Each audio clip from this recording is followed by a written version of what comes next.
Protein rich कुकरच्या अगदी 2 शिट्ट्यामध्ये रोजच्याच मसाल्यामध्ये झटपट तयार होणारी ही भाजी टिफिनसाठी खूप चांगला ऑप्शन आहे. भाजी छान लथपथीत तयार झालेली आहे, म्हणजे कोरडी नाही आणि एकदम वाहताही रस्सा नाही. तुम्ही ही पोळीसोबत, भातासोबत खाऊ शकता. एकदम सोपी रेसिपी आहे, मात्र तेवढीच रुचकर आणि पौष्टिक. नमस्कार, सुषमा जल्दीवल्दी रेसिपीज अँड सॅलडमध्ये सर्वांचे खूप खूप स्वागत. आणि आज आपण कुकरच्या अगदी 2 शिट्ट्यामध्ये रुचकर अशी लाल चवळीची उसळ बघणार आहोत. म्हणजे इतकी सॉफ्ट तयार होते ना, की ज्यांच्या तोंडामध्ये दात नसेल ते सुद्धा हे खाऊ शकतात. इतकी छान तयार होते. आपण रेसिपी बघूया. पण त्याआधी जर तुम्ही माझ्या चॅनलवरती नवीन असाल किंवा अजूनही माझं चॅनल सबस्क्राईब केलं नसेल तर प्लीज चॅनलला सबस्क्राईब करा. रेसिपी आवडली तर जास्तीत जास्त लाईक करा, शेअर करा. तसेच बेल आयकॉनला पण क्लिक करा, जेणेकरून माझ्या नवीन व्हिडिओचे नोटिफिकेशन पहिल्यांदा तुम्हाला येतील. आणि चला रेसिपी बघूया.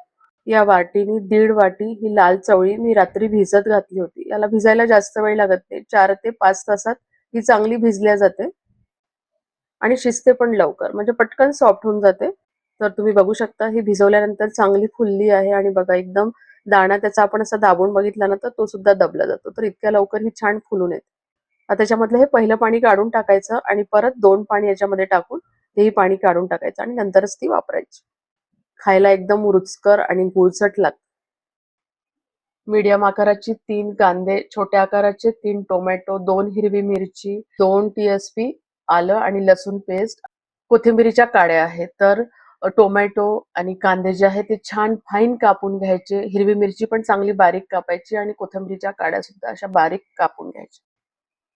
भाजीला फोडणी घालून घेऊया. तर कुकरमध्ये करतोय, पटकन होते कुकरमध्ये.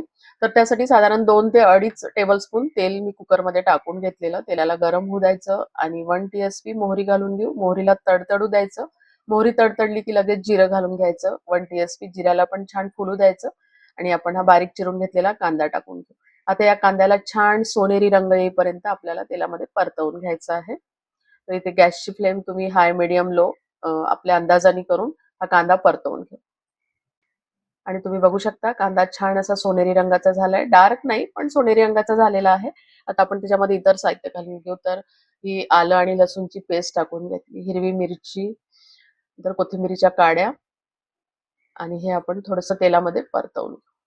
तर हे तेलामध्ये परतवून घेतलं की लगेच त्याच्यामध्ये 1 टीएसपी धण्याची पावडर टाकून घेऊ. अर्धा चमचा हळद आणि 1.5 चमचा लाल मिरची पावडर. इथे मिरची पावडर जी आहे तुम्ही तुमच्या सोयीने वापरा. मी हिरवी मिरची पण तिखटवाली वापरली इथे. आता आपण हे मिक्स करून घेऊ. त्या तिखटाचा थोडा कच्चेपणा निघून गेला की लगेच त्याच्यामध्ये टोमॅटो घालून घ्यायचे आणि हे व्यवस्थित मिक्स करून आपण आता त्याच्यामध्ये मीठ घालून घेऊ. तर 1.5 चमचा मी मीठ टाकलेलं, म्हणजे त्याच्यामुळे टोमॅटो पण पटकन सॉफ्ट होऊन जातात. आणि याच्यावरती झाकण ठेवून अगदी एखादा मिनिट आपण हे मीडियम फ्लेमवरती शिजवून घेऊ, म्हणजे टोमॅटो कसे आपले सॉफ्ट होऊन जाते. तर तुम्ही बघू शकता इथे आपले टोमॅटो सॉफ्ट झालेले आहे. असे टोमॅटो सॉफ्ट होईपर्यंत आपण शिजवून घेतलं ना तर भाजीला थोडासा थिकनेस येतो. आणि आता त्याच्यामध्ये ही चवळी घालून घेऊ.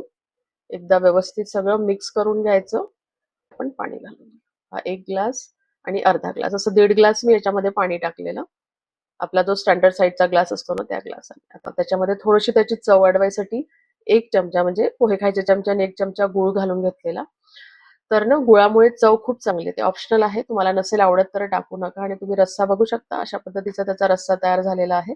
आता कुकरचं झाकण लावून आपल्याला मीडियम फ्लेमवरती 2 शिट्ट्या काढून घ्यायच्या आहे आणि तिसरी शिट्टी व्हायला आली की कुकर बंद करून द्यायचा. कुकर पूर्णपणे थंडा झालेला आहे. आपण उघडून बघू. बघा मस्त छान वरती असं तवंग आलेला आहे तेलाचा, पण आपण तेलाचा वापर कमी केलेला आणि तुम्ही बघू शकता परफेक्ट असा रस्सा झालेला आहे त्याला. म्हणजे खूप कोरडी नाही आणि असा वाहता पण रस्सा नाही. आणि बघा तुम्ही किती सॉफ्ट हे शिजल्या गेलेलं आहे. सहज, म्हणजे छोटे मुलं सुद्धा हे खाऊ शकतात किंवा ओल्ड एज वाले जे आहे ना, ज्यांना दाताचा त्रास आहे किंवा दात नाही, ते सुद्धा ही भाजी खाऊ शकतात. छान पोळीसोबत, भातासोबत तुम्ही खाऊ शकता. टिफिनमध्ये सुद्धा नेऊ शकता. थोडीशी थंडी झाली की अजून आळून येते आणि रस्सा जो आहे ना थोडासा घट्ट होऊन जातो. छान वरून कोथिंबीर टाकू आणि आपली इथे भाजी खायला किंवा टिफिनमध्ये द्यायला तयार आहे. आमच्याकडे कडधान्याच्या आम्ही ज्याही भाज्या करतो ना त्याला उसळच म्हणतो. सो अशा पद्धतीने तुम्ही ही उसळ नक्की ट्राय करा. आवडली तर लाईक शेअर करायला विसरू नका. परत भेटूया अशाच एका छानशा रेसिपी सोबत. तोपर्यंत धन्यवाद.